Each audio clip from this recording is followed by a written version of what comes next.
Optics 101. Introduction to Optics.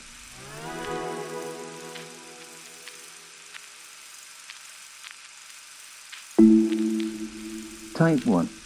Adjustable and non-adjustable magnified rifle scopes. Function. Useful for locating and spotting targets, as well as long-range target acquisition. Possible options. Adjustable for windage, elevation, magnification, illuminated reticle, and reticle intensity. Type 2. Magnified and non-magnified red dot optics.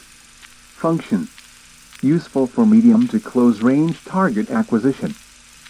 Possible options. Adjustable for windage, elevation, red or green dot intensity, and distance. Type 3. Panoramic red dot sights. Function. Useful for medium range to close quarters target acquisition. Possible options.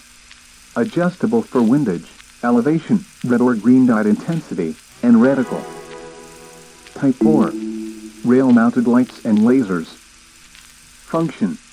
Useful for disorienting opponents, and for quick, positive target acquisition in dark environments. Possible options. Rail or optic mounted, light or laser intensity and switch or button activation.